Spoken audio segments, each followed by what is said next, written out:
Fala pessoal, boa tarde, sejam bem-vindos à nossa aula de hoje, nessa segunda-feira, 14 horas, a nossa tão esperada live das segundas-feiras.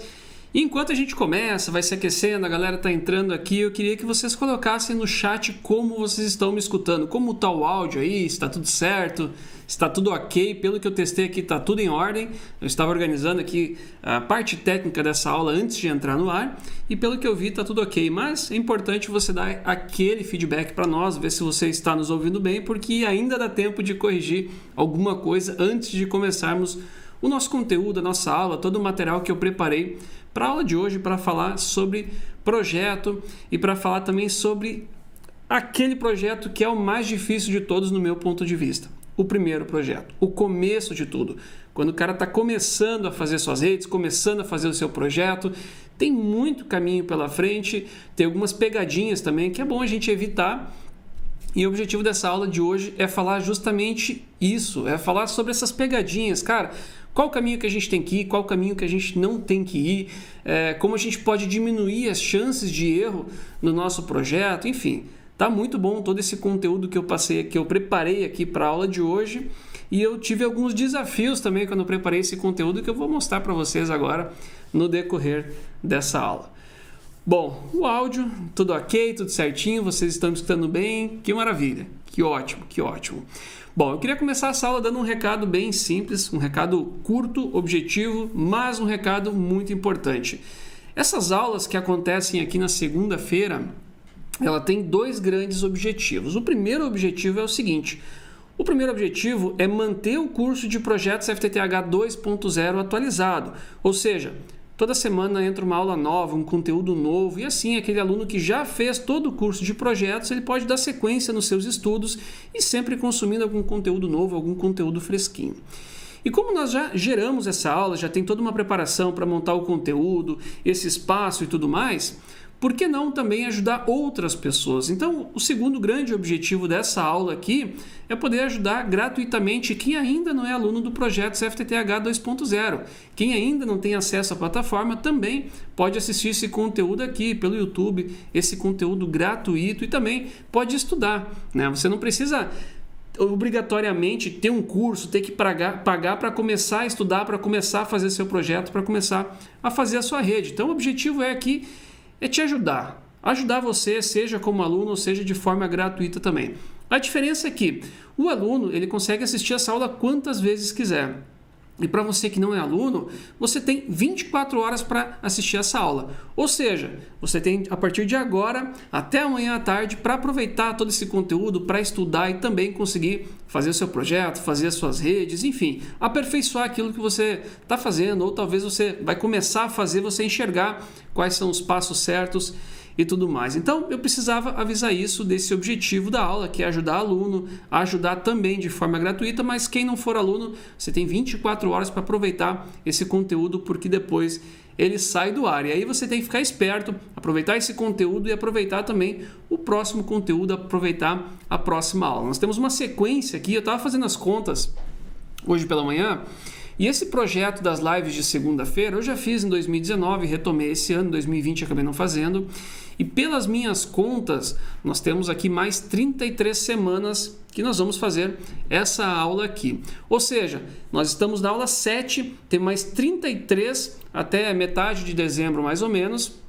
Então nós vamos ter no total 40 aulas em 2021 aqui sobre fibra ótica, sobre projetos, sobre dimensionamento, cálculo de potência, enfim, o que você já viu e muita coisa que a gente vai ter pela frente ainda no decorrer das semanas. Bom, pessoal, vamos lá então. Eu quero compartilhar a minha tela aqui para poder explicar como eu organizei todo o conteúdo que a gente preparou para a aula de hoje. Qual é a lógica disso? E eu confesso que eu tive um pouco de dificuldade em encaixar esse quebra-cabeça, porque tem várias etapas, tem várias linhas de raciocínio de coisas que se encaixam.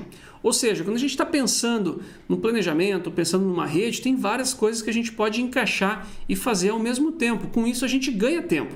A gente ganha produtividade, a gente ganha tempo e a telecom também é um negócio de tempo. A gente tem que acertar o time das coisas para poder ter um projeto legal, para poder ter uma lucratividade melhor na nossa rede, aquela rede que a gente está fazendo a implantação. Então eu vou compartilhar minha tela aqui para mostrar para vocês, primeiro, onde nós estamos, o que a gente vai ver, como a gente vai discutir daqui para frente. E daqui a pouco, logo mais, eu começo a entrar na parte prática também. Eu preparei aqui algo, material para a gente poder enxergar tudo aquilo que eu vou falar na prática. Não faz sentido a gente chegar aqui, falar e não mostrar como faz. Eu preciso te mostrar também como que faz tudo aquilo que eu vou te mostrar daqui para frente. Bom, então vamos lá. Nós estamos aqui, 2021, nós tivemos essas 6 aulas já nas 6 semanas anteriores e nós estamos então na nossa aula número 7, que é provedor FTTH do zero. Quais são os primeiros passos para desenhar o seu projeto FTTH? Esse vai ser o nosso tema de hoje. Na semana que vem, a próxima aula, ela vai ser o quanto custa a rede. Eu vou te ensinar a calcular o quanto vai custar a rede sem ter que fazer o desenho da rede. Olha que legal, antes de fazer o desenho da rede, você já entendeu quanto mais ou menos, você tem uma estimativa muito próxima de quanto vai custar para fazer a sua rede. Então, na aula de hoje, eu tenho que tomar um cuidado para não entrar já na aula da semana que vem. Então, eu separei isso em 2 aulas, senão a gente ia ficar aqui 3, 4 horas no meio da tarde para poder entender todo esse conteúdo. Então, na aula de hoje, eu vou cuidar para não atropelar o conteúdo da aula da semana que vem. E na semana que vem eu vou te mostrar como fazer o cálculo, a estimativa de quanto vai custar a rede sem ter que fazer o desenho dela. Bom, vamos lá então. Vou começar abrindo a aula de hoje. As etapas que eu preparei aqui para a aula de hoje, tá?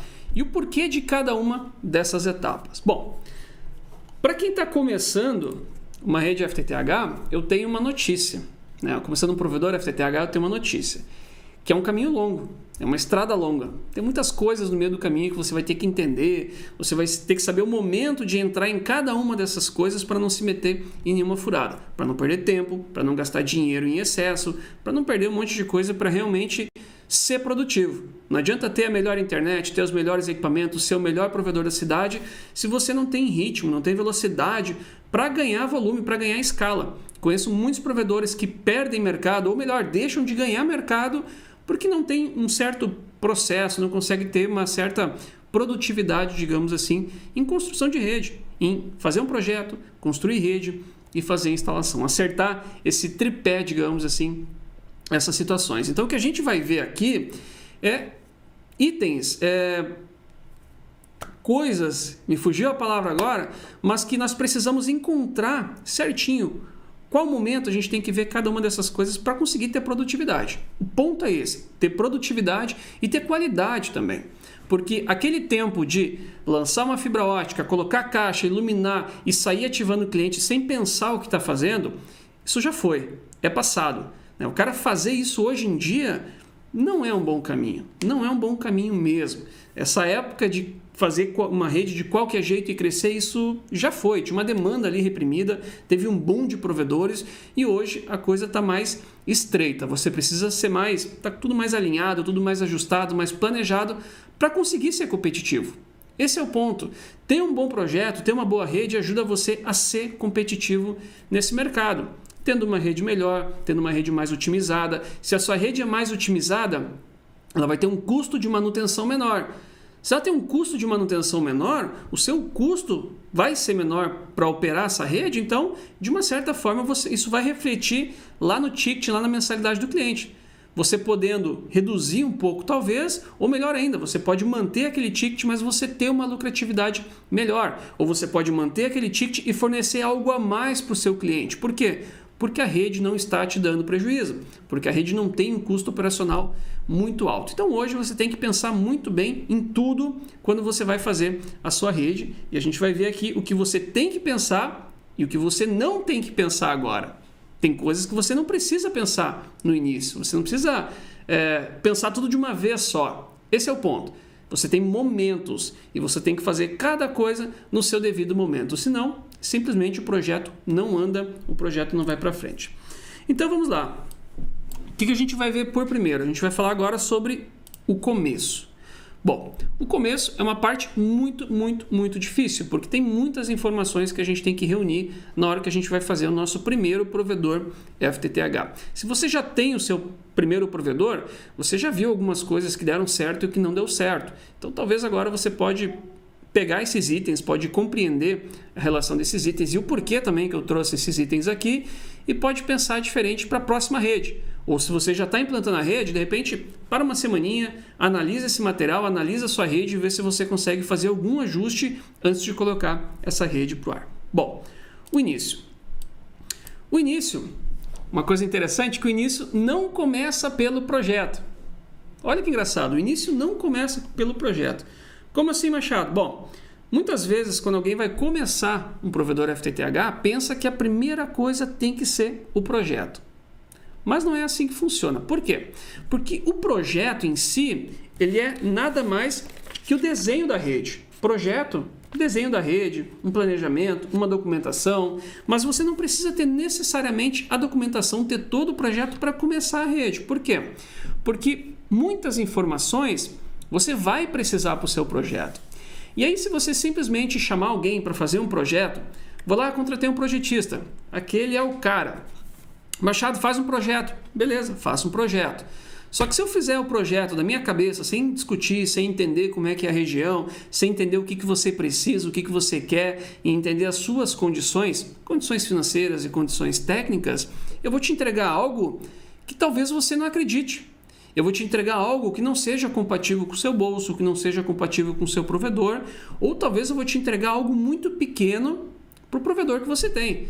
Eu já vi diversas vezes acontecer isso. O provedor contrata um projetista, o cara faz um projeto super enxuto, no mínimo do mínimo do mínimo, aquele projeto com ramais desbalanceados, com cabinho de 2 fibras, aquele projeto sem backbone, que ramal e backbone é tudo a mesma coisa e tudo no EPOM. E aí o provedor vai lá, abre cliente, cresce e a rede não consegue crescer. O provedor fica engessado com aquela rede porque ele contratou um projetista lá que não tinha muitas informações da região e tudo mais.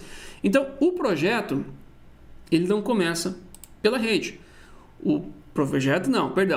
A rede do provedor FTTH não começa pelo projeto. Começa por informações, por levantamentos, por dados que é importante você coletar antes de fazer o projeto. E aí você vai ver o seguinte, no decorrer do levantamento dessas informações, você percebe que o seu projeto já começa a tomar uma certa forma. À medida que você vai decidindo o que você vai fazer no seu projeto, você já começa a entender qual vai ser o comportamento dele. Isso acontece muito no curso de projetos, né? O curso de projetos, a gente tem ele na modalidade presencial e na modalidade online. Nesses 2 últimos anos eu não pude fazer ele presencialmente.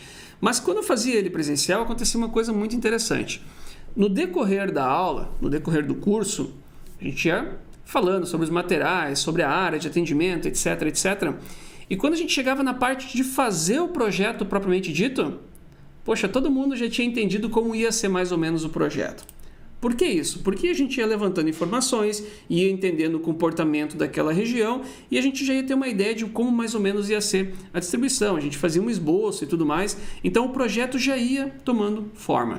E à medida que você tem essas informações, quando você vai contratar alguém para fazer o seu projeto ou quando você vai fazer o seu projeto, você já consegue ter uma ideia dele, você já consegue ter algo mais próximo à sua realidade. O grande objetivo, no final de contas, é esse aí.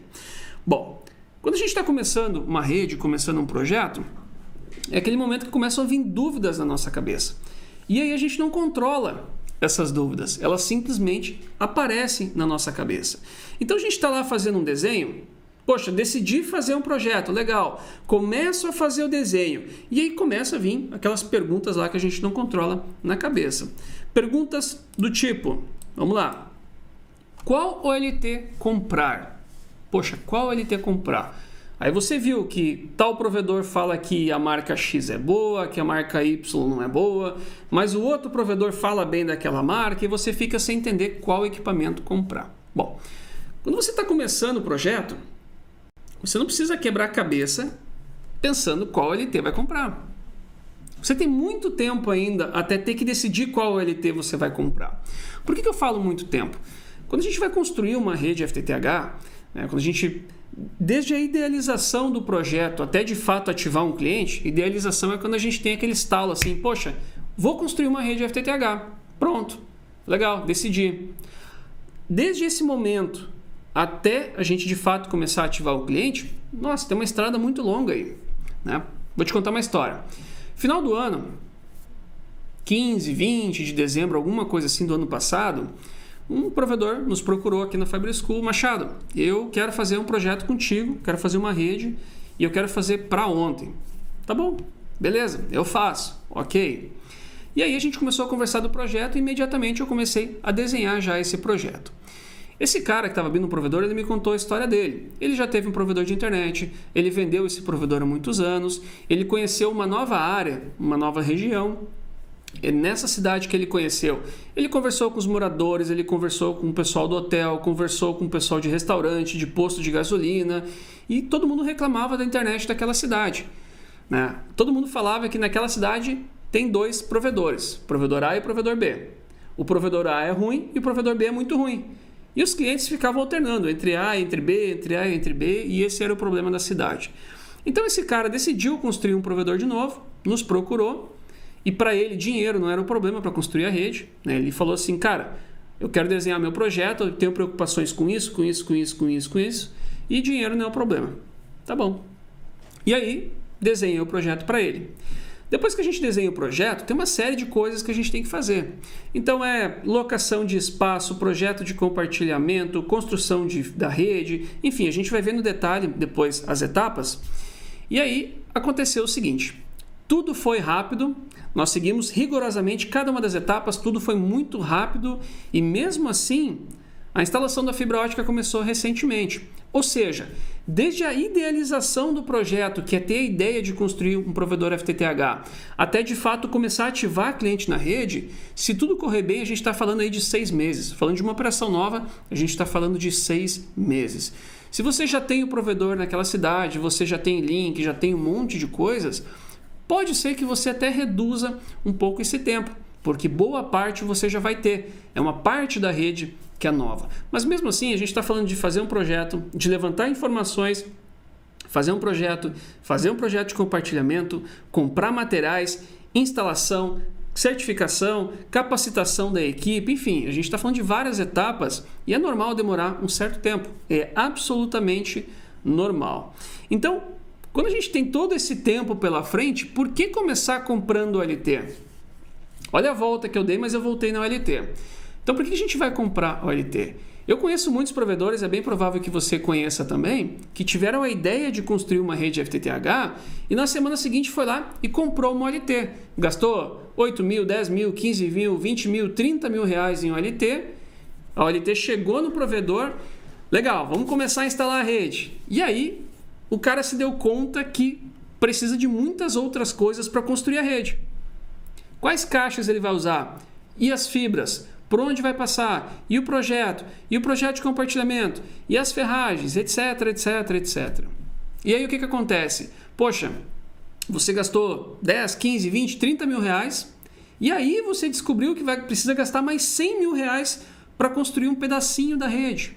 E aí o que vai acontecer? Você não constrói rede porque está faltando dinheiro, você fica com o equipamento parado em cima da mesa lá, aquele equipamento talvez esteja ligado, talvez não, mas o tempo de garantia dele vai passar, ele vai ficar obsoleto de certa forma. Eu conheço provedores que demoraram tanto tempo para instalar o OLT que quando foram instalar o fabricante já estava num outro modelo. Aquela OLT já era obsoleta, já tinha passado garantia, não tinha mais suporte, enfim. Então, a compra da OLT não é o que deve te preocupar no início do projeto. O que deve preocupar é o dimensionamento, são outras coisas que a gente vai discutir daqui para frente no decorrer. Essa é só a primeira que a gente falou até o momento. Segunda informação, balanceado ou desbalanceado. Cada tipo de topologia, balanceado ou desbalanceado, tem as suas vantagens e tem as suas desvantagens. E balanceado ou desbalanceado, assim como outros elementos aqui que a gente vai falar, não tem aquela questão assim do certo e do errado. Não tem. É certo fazer balanceado ou é certo fazer desbalanceado? Se você procura essa resposta, você não vai achar essa resposta, porque simplesmente ela não existe. E aí, o que é o certo então? Bom, quando a gente fala de balanceado e desbalanceado, você tem que entender o que é melhor no seu projeto. A gente já fez uma aula sobre isso e tem também aqui no YouTube, no nosso canal, tem um vídeo muito bom sobre isso, balanceado e desbalanceado. E você não tem que necessariamente quebrar a cabeça com isso nesse primeiro momento.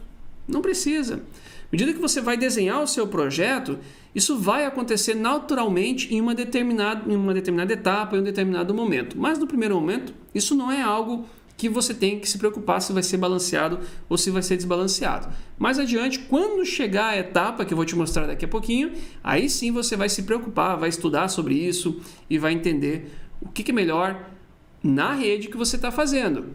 E aí tem um detalhe muito importante.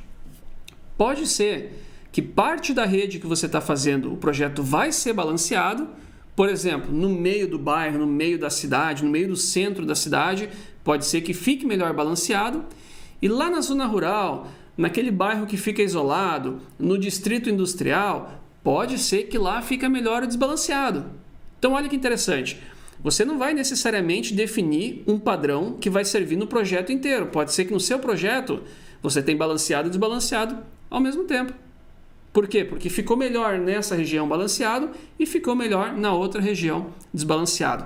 Depois procura aqui no nosso canal no YouTube uma aula que é sobre balanceado e desbalanceado. Você vai gostar dessa aula, eu vou te trazer vários exemplos e você vai entender melhor o que é melhor para o seu projeto. Não o que é certo e o que é errado, porque isso não existe. É o que é melhor para o projeto que você está fazendo aí, seu primeiro projeto FTTH. Bom, próxima informação que surge na nossa cabeça quando a gente está pensando em construir a rede, que é 64 ou 128 clientes por porta. Poxa, quem aí nunca se perguntou se vai fazer 64 ou 128?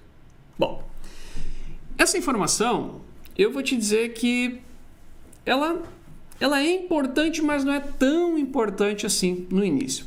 Por quê? Tem um vídeo também no nosso canal aqui, 64 ou 128.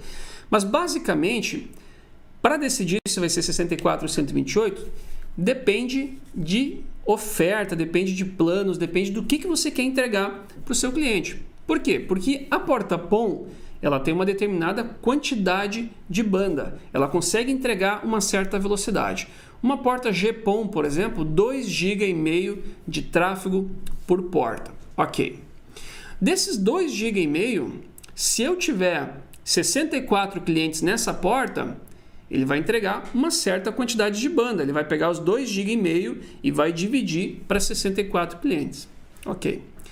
Se eu tiver 128 clientes por porta, ele vai entregar a metade. Por quê? Porque eu tenho o dobro de cliente, ele vai entregar a metade de banda para cada um nessa porta. Então, o que você tem que pensar é o seguinte, poxa, eu pretendo trabalhar com planos de até 200, 300 mega. Legal. Pode fazer 128 por porta no GPON que está tudo certo. Você vai conseguir entregar esse plano. Ah, eu pretendo trabalhar com planos de 400, 500, 600 planos ilimitados numa porta GPON. Se você vai para esse outro caminho, o ideal é que você trabalhe com 64 clientes por porta. Para quê? Para não ter aquela coisa da porta começar a ter problemas de banda, não conseguir entregar mais desempenho, e aí você vai ter que ir lá mexer na rede para reverter uma porta 128 para 64. Isso é um pepino. Então você já tem que pensar isso quando você está fazendo o dimensionamento do projeto, mas pensando em plano, em entrega, em experiência. Esse é o ponto. E não pensando em economia de porta PON. Se você pensar 64 ou 128 querendo economizar a porta PON, isso vai ser um problema. Isso vai ser um problema. Daqui a pouco, lá na frente, talvez você precisa mudar a estrutura da rede porque você decidiu errado no início. E aí tem uma questão importante. Uma questão importante que eu acho importante encaixar nesse momento. Quando você vai fazer o projeto, é horrível quando você começa a fazer o projeto e alguém já disse quais materiais que você tem que utilizar. Isso já aconteceu diversas vezes comigo. Machado, eu quero um projeto. Nesse projeto, você vai usar fibra de 6 vias, vai ser desbalanceado, vai ser CTO de 1:16 e vai ser 128 clientes por porta. Cara, quando a gente precisa fazer um projeto e a gente já tem essas definições porque o provedor já comprou os materiais, ele acaba engessando o nosso projeto. A gente não tem a liberdade de fazer o melhor projeto naquela região, naquele bairro ou naquela cidade. Então, sempre, quando você vai fazer o projeto, você tem que estar livre. tem que estar livre para tomar as melhores decisões analisando aquela região. Esse é o ponto. Você não pode estar engessado em definições que já foram tomadas, materiais que já foram comprados. Já vi diversas redes que o provedor instalou CTO de 1:8, por exemplo, porque é o que tinha em casa, e aí passou 1 ano, 2 anos, ele teve que trocar as caixas para caixas de 1:16. E aí coloca na ponta do lápis, quanto custa essa troca? Mão de obra, janela de manutenção, deixar o cliente sem internet, explica para o cliente que ele vai ter que ficar 2 horas sem internet em um determinado dia, durante o horário comercial, para você fazer uma ampliação de rede. E explica a ele que talvez ele vai ter que fazer isso segunda-feira, terça-feira, quarta-feira, 2 horas, durante a semana inteira, todos os dias, para você conseguir alterar a rede. Por quê? Porque você fez o projeto com os materiais que já tinha. Quando o certo era o contrário. Era você dimensionar a rede, entender o que precisa, para depois começar a comprar os materiais para construir a rede. Olha só a diferença que tem começar por um lado e começar pelo outro lado, né? Bom, próxima dúvida, eu até falei um pouquinho sobre ela, CTO de 1:8 ou 1:16. Não precisa queimar a cabeça nesse momento sobre isso, né? Isso é algo que está relacionado à demanda daquela região. Ou seja, se tiver uma densidade muito grande de casas, é provável que você vai ter que trabalhar com CTO de 1:16. Se tiver uma densidade pequena de casas, é provável que você vai trabalhar com caixas de 1:8. Daqui a pouquinho a gente vai ver na prática isso. Isso já foi assunto de outra aula, mas a gente vai ver resumidamente daqui a pouco, quando a gente for fazer os primeiros passos lá do nosso projeto. Potência de laser, B+, C+, ou C++. Isso não faz diferença alguma nesse primeiro momento. Não interessa. Não interessa porque, indiferente de qual laser eu vou usar, eu tenho potência para trabalhar com 64 ou 128 clientes por porta-pom. Só vai mudar o laser quando eu for fazer a compra. Então, olha só, se eu vou comprar a OLT lá adiante, por que eu vou me preocupar com potência do laser agora? É importante eu conhecer, mas eu não preciso me preocupar nesse primeiro momento. O mesmo vale para conector. Que diferença faz agora se eu vou usar conector APC ou UPC? Eu não sei de várias outras informações que diferença faz isso nesse primeiro momento, né? E o que faz diferença? Faz diferença nesse primeiro momento se a minha rede vai custar 30 mil ou 300 mil. Isso faz diferença. Isso eu preciso conhecer. Você precisa conhecer a capacidade financeira, aquilo que você está preparado para construir a rede. Isso você tem que ter na ponta da língua. Por quê? Porque se você tem 30 mil reais para começar uma rede FTTH e você está num bairro super denso, com muitas casas, um bairro que tem, 10 mil casas, cara, 30 mil reais é pouco. É pouco. E aí você vai ter que se organizar para fazer um projeto piloto menor ou, um projeto que caiba em 30 mil reais, ou conseguir mais capital para construir em uma área maior. Mais capital para conseguir atender um espaço maior nessa área aí. Deixa eu dar um outro exemplo ligeirinho aqui de uma história. Tempo atrás, bastante tempo atrás na verdade, um cliente lá da Parks, quando eu trabalhava na Parks, eu fazia projetos, fazia implantações lá, e aí um cliente procurou. Machado, estou com um pepino aqui, preciso de ajuda. Eu gastei 200 mil reais para lançar as minhas fibras e eu não consegui ativar um cliente ainda. E eu preciso de ajuda para deixar essa rede operacional e ativar clientes. Então, beleza, então vamos analisar o que tem para entender o que tem que fazer para começar a colocar cliente e começar a gerar dinheiro. Legal. E aí ele me mandou o projeto. Quando ele me mandou o projeto, tinha backbone pela cidade inteira, reserva técnica pela cidade inteira e meia dúzia de caixas de emenda. E ele queria ativar cliente. E ele não entendia o que estava faltando para o pessoal conseguir ativar os clientes.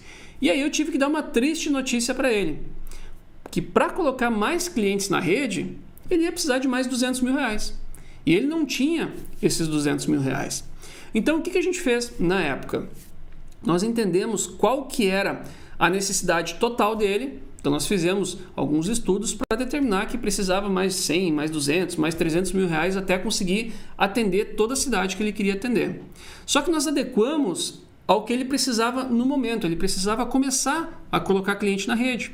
De alguma forma começar. E aí dividimos o projeto em setores, em fases. Por exemplo, fase 1. Fase 1 eu vou ativar 2 ramais com 64 portas cada ramal. Legal, eu tenho 128 portas ali. E aí ele fez isso construiu, equipe comercial foi naquela região e se preocupou em vender ali, se preocupou em lotar aquelas portas. Depois que isso aconteceu, entrou um certo capital, conseguiu um certo dinheiro, chegou o momento da fase 2, mais 2 a mais 128 portas, e mais 128, mais 128, mais 128, e assim ele começou a andar com a rede dele, começou a construir rede e ao mesmo tempo colocar dinheiro para dentro de casa também, né? Faturamento com novos clientes. Então é importante você conhecer, cara, quanto eu estou disposto a investir, quanto eu posso investir.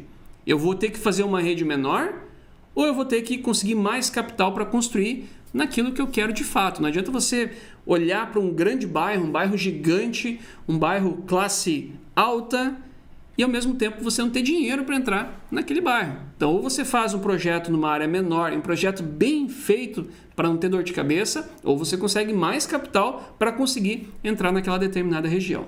Só que isso você não pode descobrir quando você já está instalando. Você já tem que descobrir antes.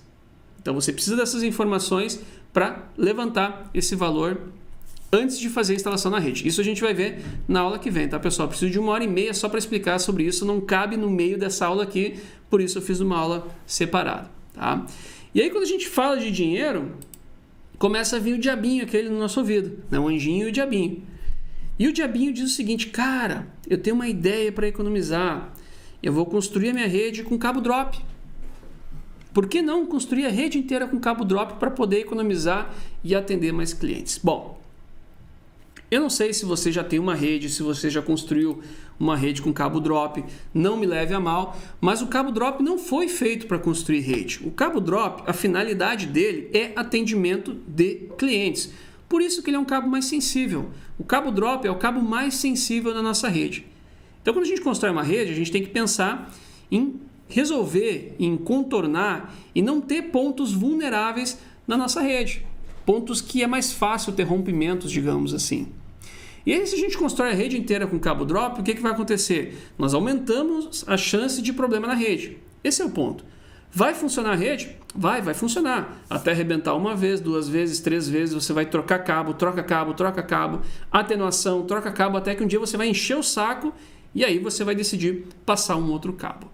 Então, esse é um ponto, é uma armadilha, na verdade, porque quando a gente está apertado no dinheiro, quer construir o projeto, está com dinheiro contadinho para construir o projeto, aí começam a vir essas ideias de construir rede com drop, por exemplo. Só que você tem que estar ciente que você vai ter mais problema na rede com isso e também tem um outro ponto importante, que talvez você não vai fazer um projeto de compartilhamento agora para não precisar pagar aluguel de poste, mas por lei você é obrigado a fazer o projeto de compartilhamento.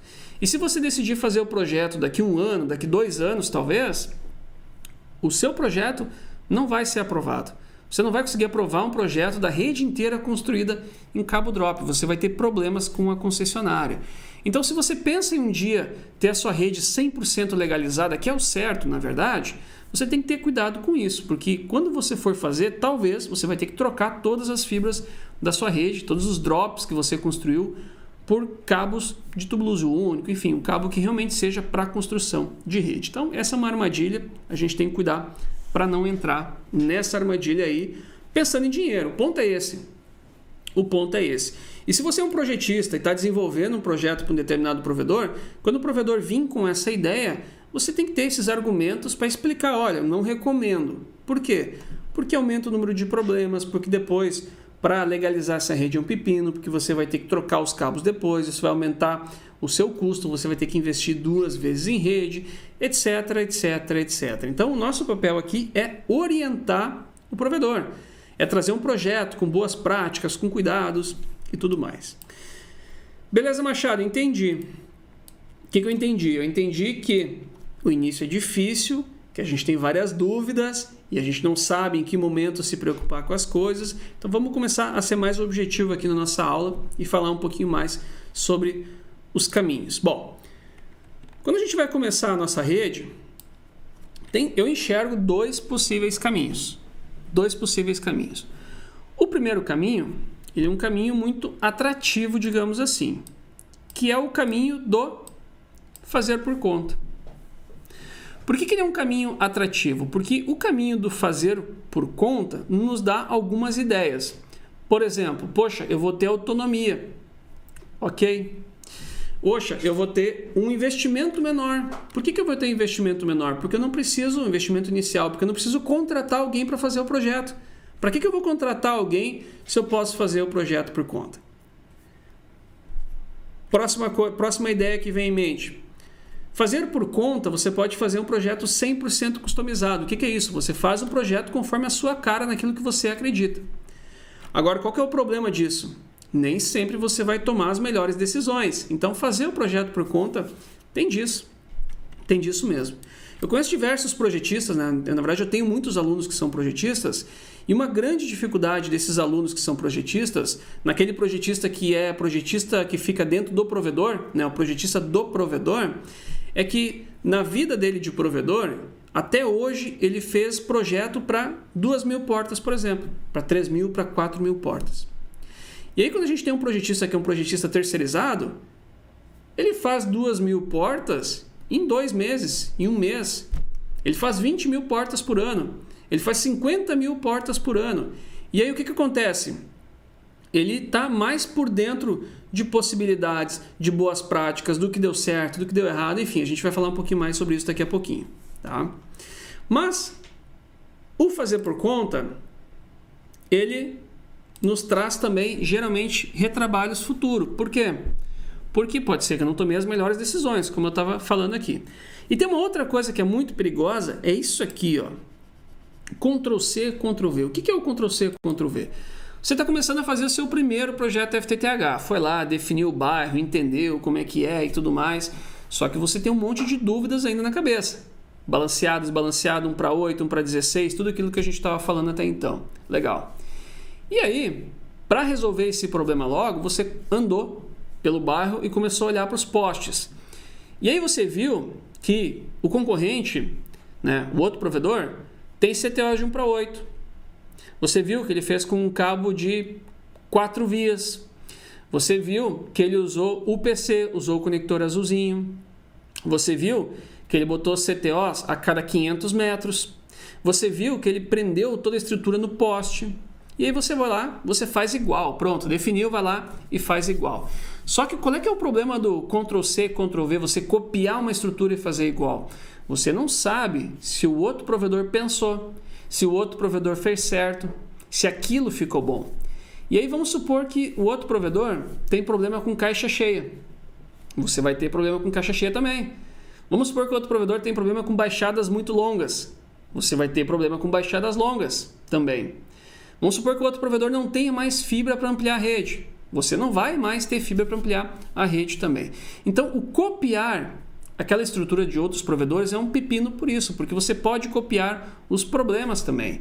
E aí, se o provedor concorrente tem uma rede que está ruim, você vai ter uma rede ruim também. Então, a minha dica é, cara, esquece a rede do concorrente. Esquece, você tem que saber que ele tem rede lá, isso é importante. Poxa, tem um concorrente lá, tem 2 concorrentes, é importante. Você tem que olhar a rede dele, mas com um olhar crítico também. Assim, poxa, o cara colocou aquele cabo, eu acho que isso aí vai dar problema. Não vou fazer assim. Isso sim, tá? Mas quando você vai fazer o seu projeto, aí sim você se preocupa com as informações do seu projeto, com o que você pode, com a qualidade, com tudo aquilo que a gente falou um pouquinho e a gente vai falar um pouquinho mais aqui, quando a gente for entrar um pouquinho mais na prática aqui dessa aula. Então, cuidado com o Ctrl+C, Ctrl+V. Essa é outra coisa que pode te colocar em apuros. Bom, não sei se já aconteceu com alguém aqui, mas comigo já aconteceu de copiar alguma coisa de algum lugar e depois eu ver que aquilo que eu copiei não é um bom sinal, não é um bom caminho. Então, esse é o caminho A, é o caminho do fazer por conta, um caminho que inicialmente é um caminho mais barato, porque não preciso contratar ninguém, ele é um caminho que é perigoso, porque eu posso copiar os problemas, e o mais importante de tudo, que você tem que entender, ele é um caminho que exige muito tempo e exige dedicação. E aí tem um aviso importante. Pensa comigo, você é o dono do provedor, vamos supor, ou você é o cara que determina tudo no provedor de internet. Então você tem que cuidar de todas as atribuições do provedor de internet e você tem que também fazer projetos. Legal, então você tem que fazer o dimensionamento, ok. E aí você está fazendo isso para não gastar dinheiro, beleza. E aí você se preocupa com tantas outras coisas que você não consegue fazer o projeto rápido. Você não consegue fazer o projeto em 30 dias, por exemplo. Conheço vários provedores que ficaram um ano e meio desenhando o projeto até de fato começar a implantar o projeto. E aí acontece o seguinte, você fez o projeto para economizar e você está perdendo tempo do negócio. Você está deixando de colocar cliente na base. Por exemplo, vamos supor que tem um bairro novo, certo? E você não construiu porque não tem projeto. Você está fazendo o projeto desse bairro. E aí vamos supor que você demore, 6 meses até conseguir desenhar o projeto. 6 meses. Não, vou diminuir esse número para ficar mais fácil. Vamos supor que você demore 4 meses para construir esse projeto aqui. E vamos supor que um projetista terceirizado levasse 1 mês. Beleza. Então, tem uma diferença aí de 3 meses. Vamos supor que nesses 3 meses de diferença, o teu comercial colocasse 50 clientes novos por mês naquele lugar ali, naquele bairro. Primeiro mês, 50. Segundo, 50. Terceiro, 50. A gente está falando de 150 clientes. 150 clientes. Esses 150 clientes, vamos supor que você tem um ticket de R$ 99, só para ficar fácil a minha conta aqui, né? A gente está falando de um faturamento de R$ 150 mil a mais nesses clientes aí. Opa, 150 não, desculpa.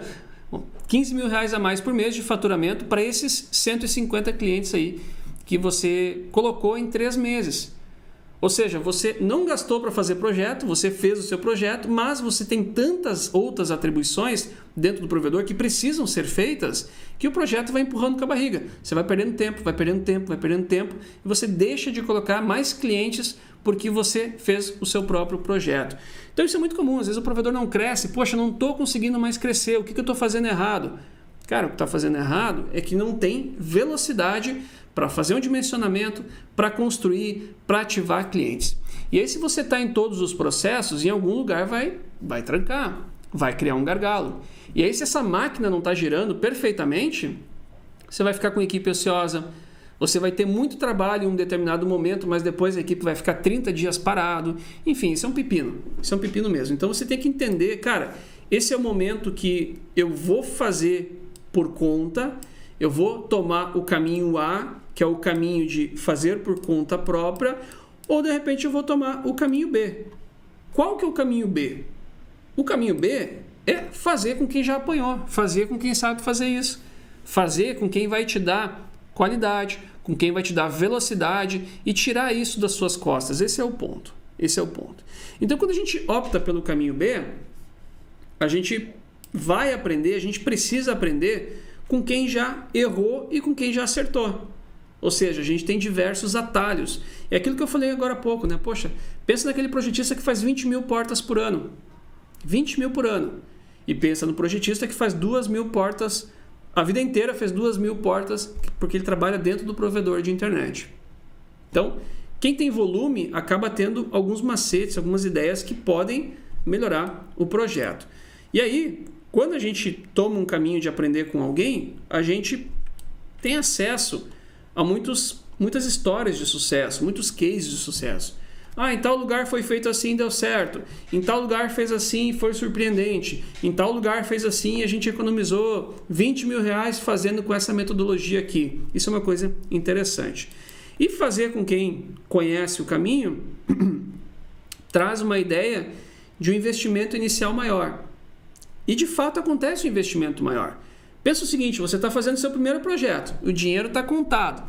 E aí, ao invés de gastar 15 mil reais comprando uma OLT, que você nem sabe como você vai usar essa OLT, poxa, pega 5 mil reais e começa pelo projeto. Eu te garanto mesmo que você vai ter economia fazendo isso, começando pelo projeto com esse dinheiro do que começando pela compra dos materiais.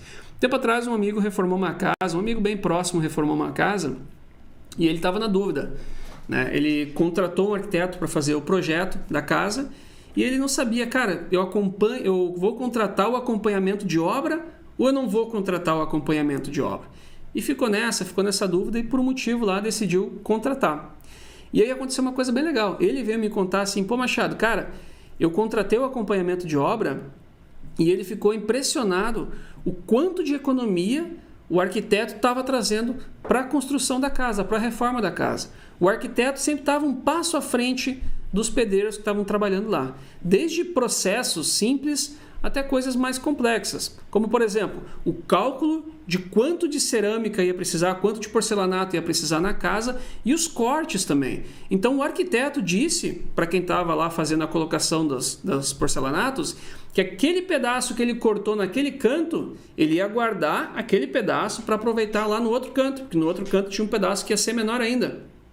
O arquiteto disse que antes de pintar, antes de colocar o piso, o ideal era já pintar as paredes. Para quê? Para evitar sujar o piso e depois ter que ficar raspando para tirar marcas distintas.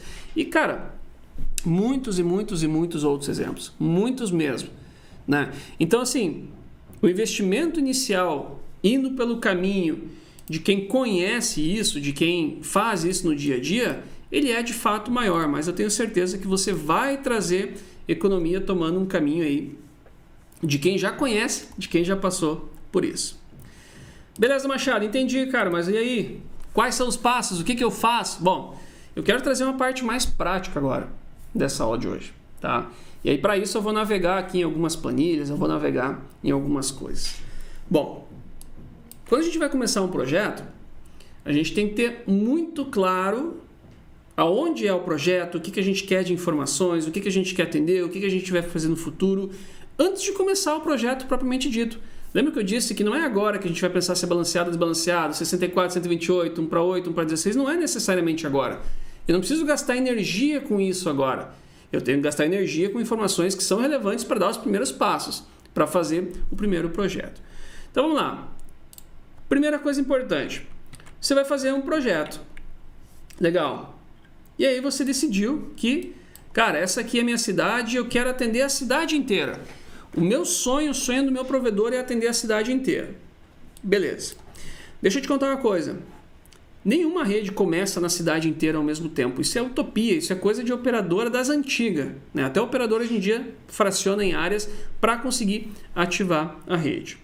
Então você tem que tirar essa ideia de que você vai lançar um backbone agora e você vai começar a construir e vai construindo até atender a cidade inteira. Você não vai conseguir fazer isso se você não fizer um planejamento antes. Então, a primeira etapa é você entender essa área de atendimento. E quando eu falo entender, eu nem estou falando agora de quantos concorrentes tem, de qual é a qualidade da internet nessa área. Isso é importante, isso é muito importante, mas eu estou falando agora da parte de desenho do projeto. Então, para fazer o desenho do projeto, primeiro, área de atendimento. Qual que é a área de atendimento? Bom, a área de atendimento você tem que olhar para a sua cidade e você tem que determinar. Por exemplo, esse projeto aqui, vamos dizer que essa aqui é a minha cidade inteira e eu defini que a minha área de atendimento vai ser esse pedaço aqui, essa ponta dessa cidade. Esse aqui vai ser o meu projeto piloto. Beleza. Definir qual que é a área de atendimento. O que eu preciso saber agora? Bom, agora eu preciso saber quantas casas tem aqui nessa região. Por que eu preciso saber isso? Porque eu preciso definir uma taxa de penetração. O que é uma taxa de penetração? Bom, quando a gente tem uma área que a gente vai fazer o projeto, nós não vamos fazer porta para atender 100% das casas. E nós também não vamos fazer portas sobre demanda, porque isso é perigoso. Isso é muito perigoso, as portas sobre demanda. Então o que a gente tem que cuidar é para não ter portas a menos e não ter portas a mais. Portas a menos é pepino. A gente costuma fazer gambiarra na rede para crescer ela rapidamente, digamos assim, é comum fazer algum tipo de gambiarra. E portas a mais é ruim, porque você vai ter um investimento mais alto, você vai ter menos clientes, e aí essa rede vai demorar mais para se pagar. Se a rede demorar mais tempo para se pagar, o lucro vai ficar mais adiante ainda. Então talvez uma rede aí que você teria um lucro a partir de um ano e meio, que não é nenhum absurdo para uma rede FTTH, se você não tomar alguns cuidados, você vai empurrar esse lucro para 2 anos, para 2 anos e meio, para 3 anos. Então é um pepino. Então legal, definir a área, e a área que eu vou fazer o atendimento é essa área aqui. Legal. Quantas casas tem aqui? Na aula anterior, na semana passada ou na outra, não me recordo agora muito bem qual semana foi na aula anterior. Ó. A gente definiu se as caixas iam ser de 1 para 8 e 1 para 16 e a gente também fez o cálculo de demanda para definir as caixas, tá? E o que a gente fez foi o seguinte, eu tenho algumas formas de entender quantas casas tem aqui, e o que eu explorei nessa aula foi isso. Primeira forma, eu posso pegar os dados do IBGE de 2010 e eu posso entender quantas casas tem na região aqui. Esses dados são gratuitos. Se você não sabe como olhar os dados, nosso canal no YouTube, vai lá, bota IBGE, que você vai encontrar como analisar a quantidade de casas via IBGE. Agora, qual que é o problema disso? O problema é que a cada 10 anos o IBGE faz um censo, ele divide o Brasil em vários pedaços pequenos e ele faz um levantamento nesses pedaços. Quantas pessoas moram ali, qual é a renda da família, tem um monte de perguntas. E aí, uma das perguntas, um dos dados que eles levantam é quantas casas tem nessa região aí. O problema é que, como é feito a cada 10 anos, o último censo que nós temos é de 2010. E tem bairros e tem cidades que... Cidades não, mas tem bairros que nem existiam em 2010.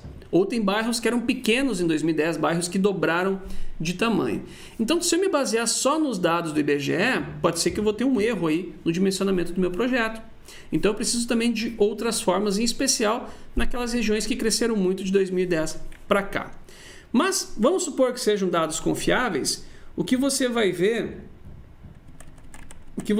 naquela outra aula é que se esses dados você consegue descobrir as regiões dessa área que você quer atender, você vai pegar aquelas regiões e vai jogar numa planilha, uma planilha que nós preparamos aqui na Fiber School.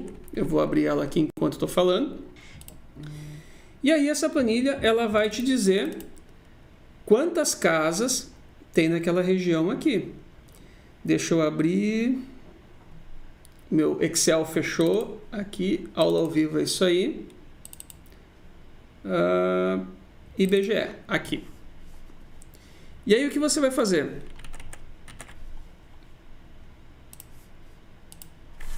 Está carregando aqui. Quanto carrega?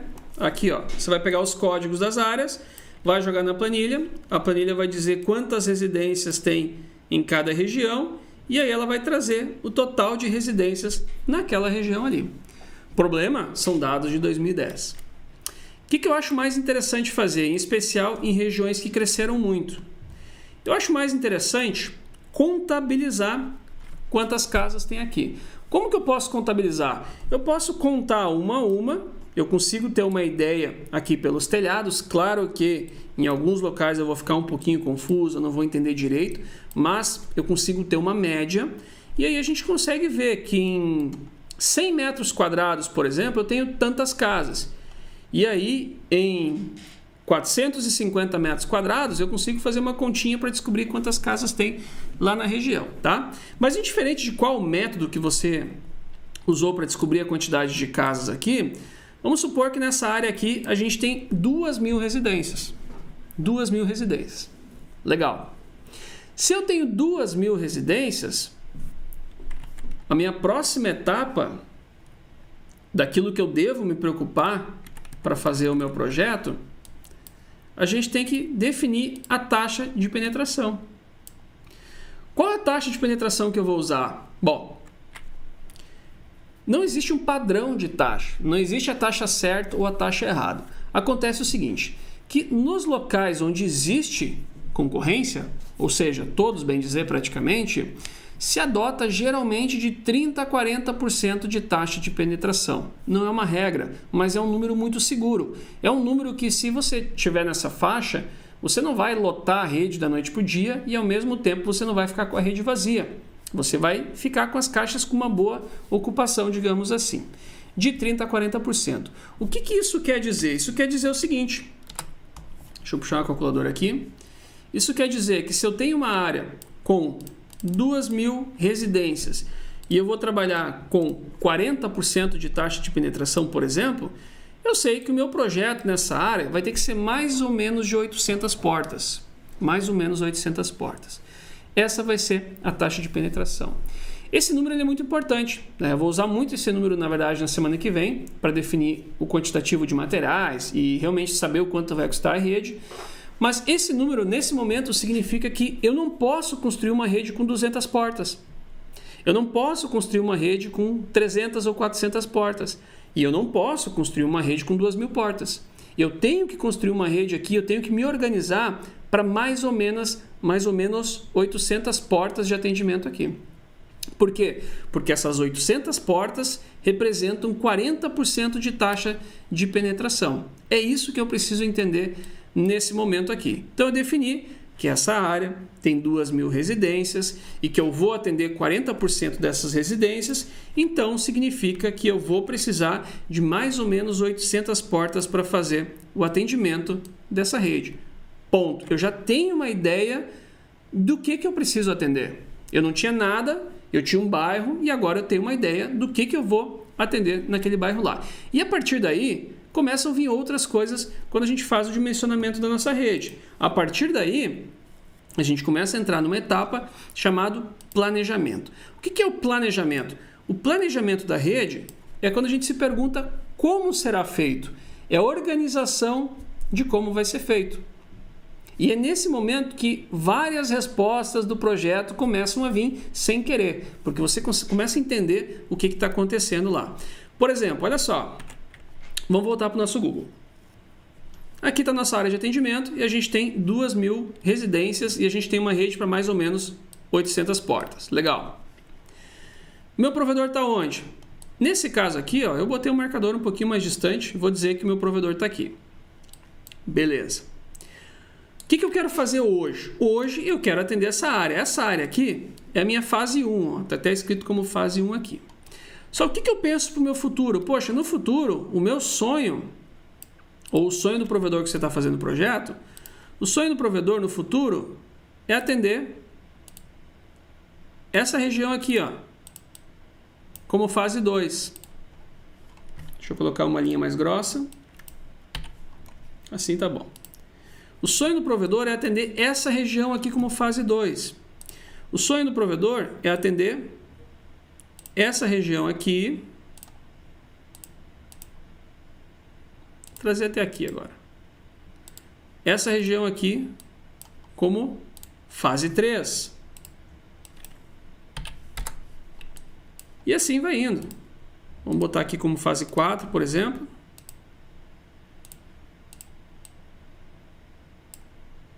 E aí você já entendeu a lógica, né? Você já entendeu o que eu estou querendo dizer. E aqui, fase 5.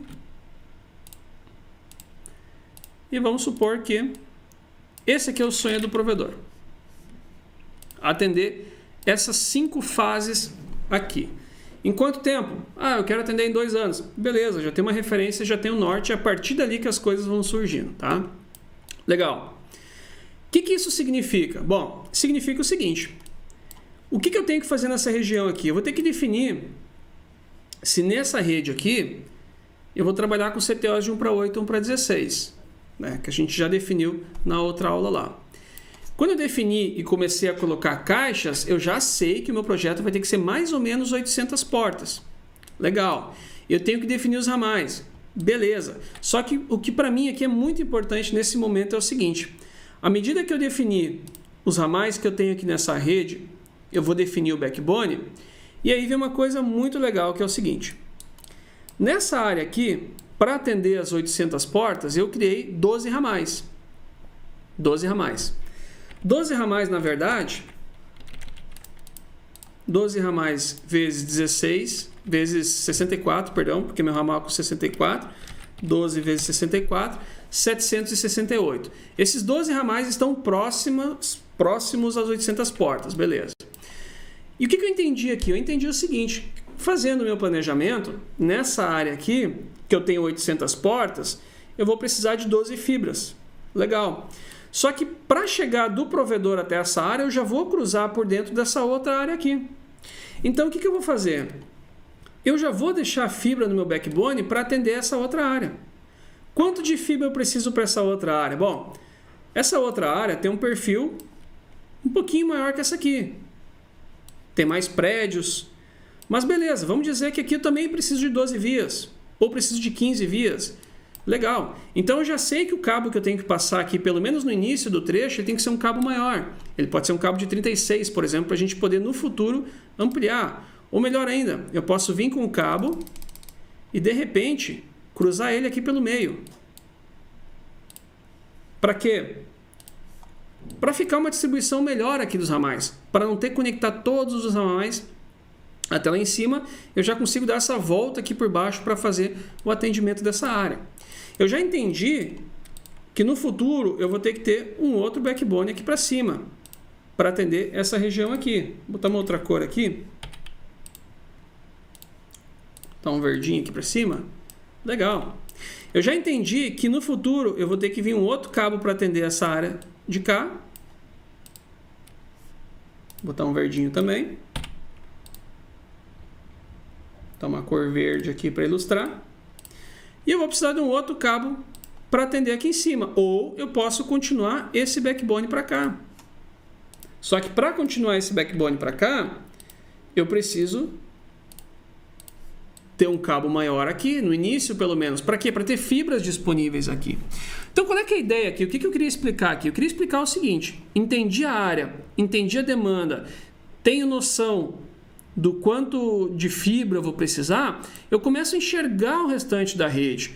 Parte do meu projeto já vai tomando forma. Se eu usei CTO de 1 para 16 aqui, é bem provável que eu vá usar aqui, aqui e aqui também.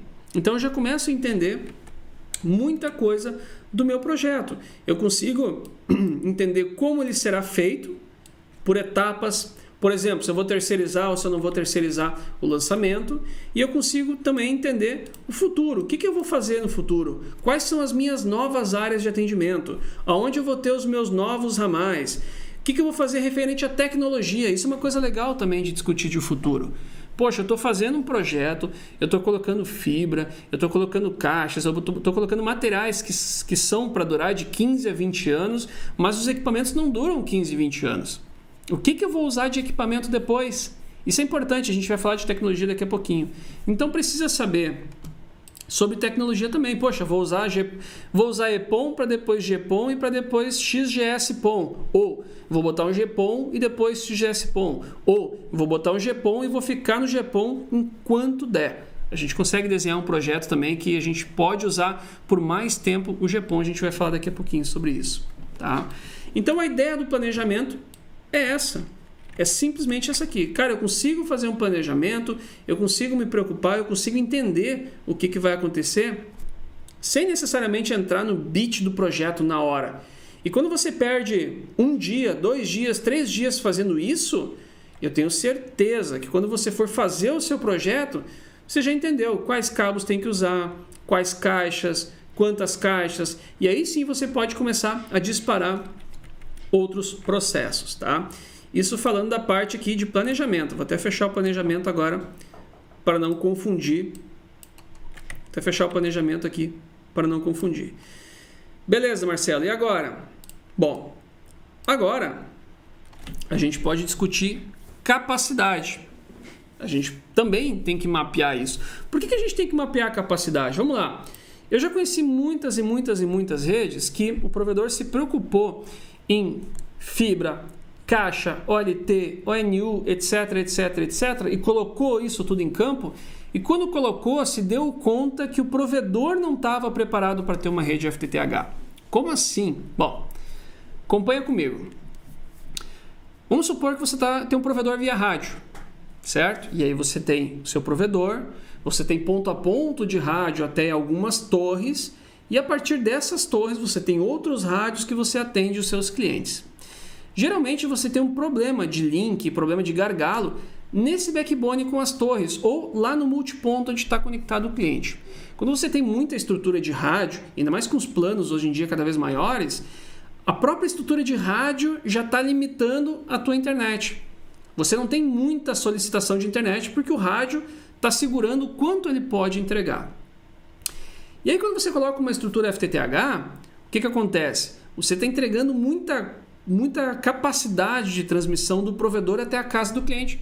Você está colocando o cliente numa porta com 2,5 GB e você está vendendo 100 MB para o cliente, 200, 300, 400 MB para o cliente. O que vai acontecer? O cliente ele vai consumir mais, ele vai tentar consumir mais, vai ter picos de consumo maior. E aí o que acontece? Se o seu provedor não estiver preparado, tecnicamente falando e também em pessoas, você vai ter um novo gargalo de rede.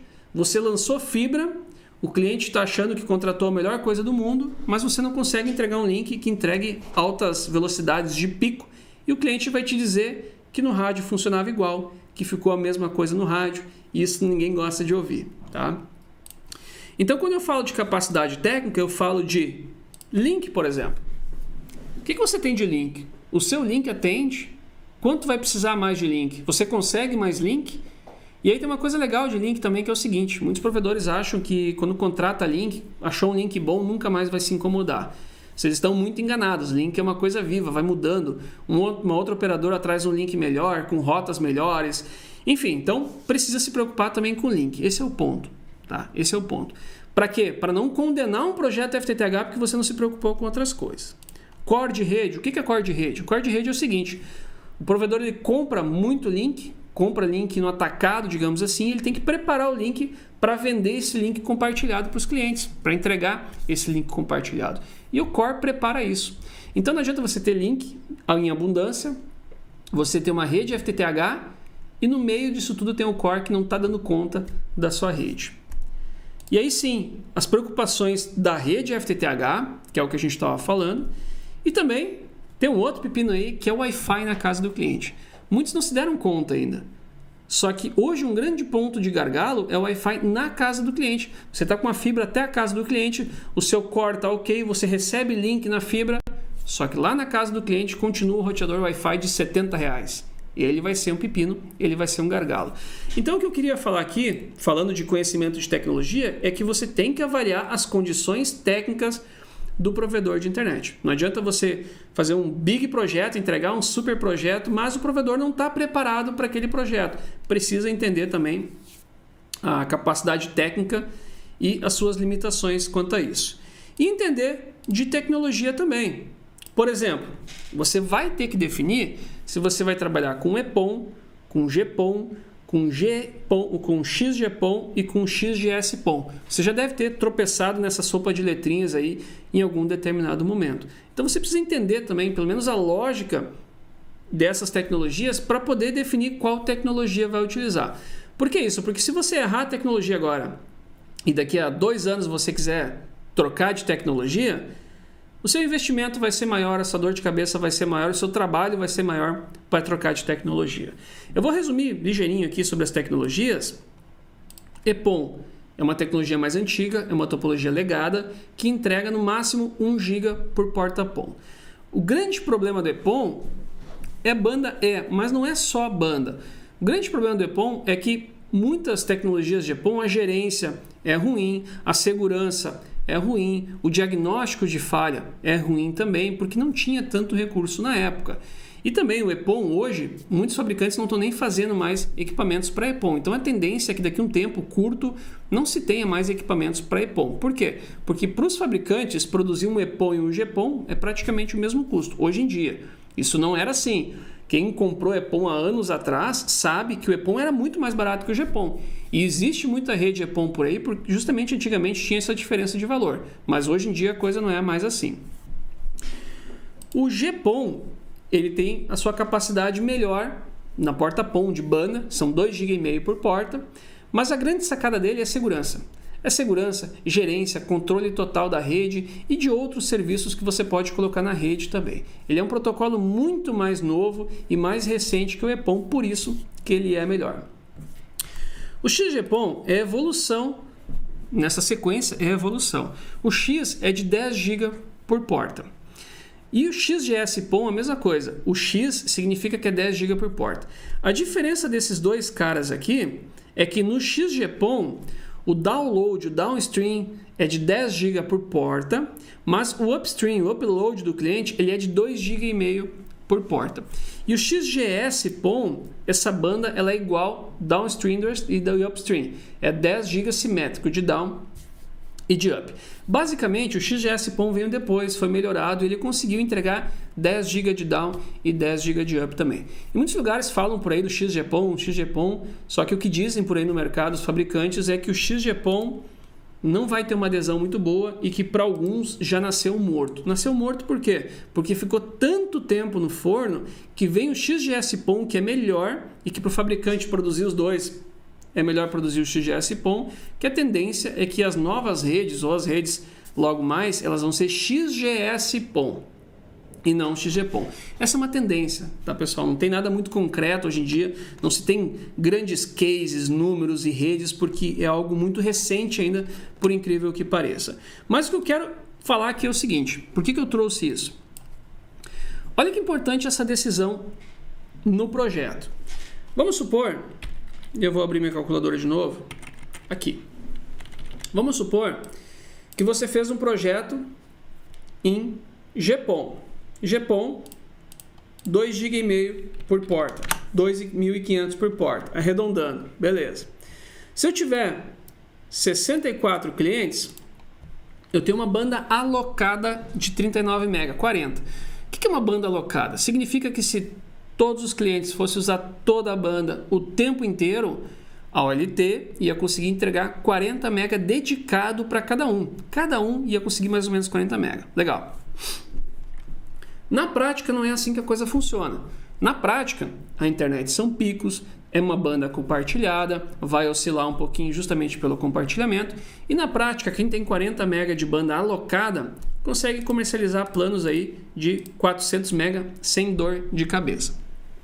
Não é regra, é uma média de mercado. Tem provedores que têm uma porta para 64 lotada, com vários planos limitados e não tem problema de banda, por exemplo, tá? Mas o que eu quero te mostrar aqui é o seguinte.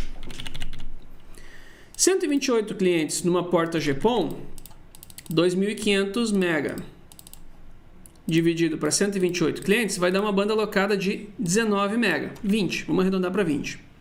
Ou seja, vai conseguir trabalhar com planos de 200 MB, porque fez para 128. Quem for trabalhar com XGS-PON vai ter 10 GB por porta.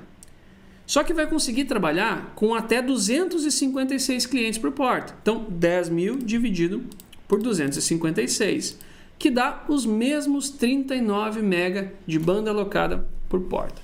O que eu quero te mostrar aqui? Eu quero te mostrar o seguinte. O provedor que tem GPON com 64 clientes por porta PON consegue entregar a mesma experiência para o cliente do que o provedor que tem XGS-PON e tem 256 clientes por porta PON. Os mesmos 39 e 40 MB de banda alocada. A diferença desses dois está no seguinte. O GPON, hoje em dia, ele é um equipamento muito utilizado. Tem várias ofertas, tem muitas opções, o mercado está aquecido, tem preço, tem tudo isso. E o XGS-PON é uma tecnologia nova. A tendência é que ele comece em operação com valores altos, com ONUs altas. Então, você já tem um problema hoje com o valor da ONU. Para muitos provedores já é uma coisa difícil pagar R$150 no ONU e mais R$150 no roteador Wi-Fi. Imagina um XGS-PON que a ONU vai custar muito mais do que R$150. Para você ter uma ideia, em 2011, 2012, 2013, uma ONU ela podia ser bridge ou router. Eram equipamentos diferentes. E uma ONU bridge, que era mais simples, ela custava seus 700, 800, 900 reais uma ONU bridge. 900 reais. Por quê? Porque era algo novo, não tinha muito giro, não tinha muita rotatividade, era algo recente. Tecnologia, sempre que é algo novo em lançamento, é algo mais caro. Então, o que eu quero dizer aqui é o seguinte, poxa, se você está fazendo... Olha, presta atenção no que eu vou falar agora. Você está fazendo um projeto para uma rede para atender uma demanda atual, para atender uma demanda futura, para redes que estão crescendo cada vez mais o consumo de banda, a oferta por banda, a utilização em si está crescendo para novos serviços. Então, se você vai fazer uma rede agora, pense nos 64 clientes por porta, uma rede GPON, 64 clientes por porta. Por quê? Para você não ter problema com banda logo mais, para você não ter essa dor de cabeça com banda. Assim, você pode ficar com o GPON em operação por muito mais tempo. Então, outros provedores talvez fizeram 128 por porta, talvez vão ter que migrar para XGS-PON para poder ter mais banda, e você vai continuar com o GPON. Você tem que fazer aquele investimento de novo, sem colocar um equipamento mais caro, um equipamento que é novo e um equipamento que é recente. Tem um provedor, que é de um amigo nosso, bem próximo aqui, e aconteceu dele querer ativar um bairro com XGS-PON. Ele conseguiu um XGS-PON para isso. Quando ele conseguiu esse XGS-PON, estava colocando em operação, descobriu uma série de problemas. Ele não conseguiu colocar no ar E essa tecnologia é de uma marca bem conhecida, não é uma marca amadora no mercado, digamos assim. Então é uma tecnologia nova, que custa mais caro, que é nova, que vai ter coisas ainda que tem que melhorar, e aí você não tem que contar com isso nesse primeiro momento. Tem tantas variáveis na vida de provedor, é tão vida louca a vida do provedor, que você não precisa se preocupar nisso nesse momento. Esse é o ponto. Então precisa conhecer um pouco de tecnologia para isso também. E agora eu quero falar sobre os passos, pessoal. Eu quero falar sobre os passos, o resumo dos passos, para te ensinar quais são os passos certos que você tem que se preocupar e que você vai ganhar tempo para fazer o seu projeto. Basicamente aqui é um resumo do que a gente viu e mais algumas coisinhas novas também, tá? Primeiro passo, defina a área. Você tem que definir a área que você vai fazer o seu projeto. E depois que você define, você começa a entender algumas coisas da rede. Estipule a taxa de penetração. Você tem que estipular qual que é a taxa de penetração que você vai fazer o atendimento. Por quê? Para evitar que você tenha caixas lotadas e para evitar que você tenha caixas vazias. Para você encontrar o ponto de equilíbrio, para você encontrar o meio termo. E depois que você encontra esse meio termo, acontece uma coisa muito interessante. Acontece que você estipula aquilo como uma meta. Acontece que você vai ter uma ideia do que você precisa atingir de ocupação para o projeto se pagar, para a rede se pagar. Então é importante você definir essa taxa de penetração. Analise quais são as ampliações futuras e as modificações também. Poxa, o que eu vou fazer na minha rede se tudo der certo? Se tudo der certo, eu vou ampliar, eu vou quebrar um ramal lá em 2, aquele bairro lá que eu alimento pela OLT que está aqui no meu provedor, eu vou fazer um POP novo lá e aí eu vou aliviar as minhas fibras do backbone. Enfim, você tem que pensar o que você vai fazer lá na frente. Você tem que estar um passo à frente sempre, executando alguma coisa na rede agora, mas com o olho lá daqui a 1 ano, daqui a 2 anos, o que você vai fazer no próximo momento. Definição de tecnologia, você precisa definir qual tecnologia que você vai usar lá no seu projeto, tá? Elaborar um cronograma inicial, isso é muito importante. O cronograma, ele é algo esclarecedor. Eu separei um cronograma aqui para mostrar, que eu quero te mostrar o seguinte. O cronograma, ele nos dá a visão inteira do que vai acontecer para a implantação da rede. Pensa nele como uma construção de uma casa. Tem várias etapas. Você não pode colocar o telhado antes de fazer o piso e a estrutura da casa, por exemplo. Tá? Então a rede é a mesma coisa. Eu comentei antes de 6 meses, só que o legal é a gente colocar isso num cronograma para entender. Por quê? Eu tenho aqui algumas etapas que são macro. Eu não explodi essas etapas, o que está lá dentro em cada uma dessas etapas. E a ideia aqui é te mostrar que tem todas essas etapas e que algumas etapas eu consigo executar em paralelo. Eu estou fazendo uma coisa aqui, uma coisa lá, uma coisa aqui, uma coisa lá. Eu não preciso fazer uma etapa por vez. Se eu for fazer uma coisa por vez para implantar uma rede, eu vou levar 1 ano para implantar a rede. Agora, se eu começar a encaixar as etapas, tudo fica mais fácil.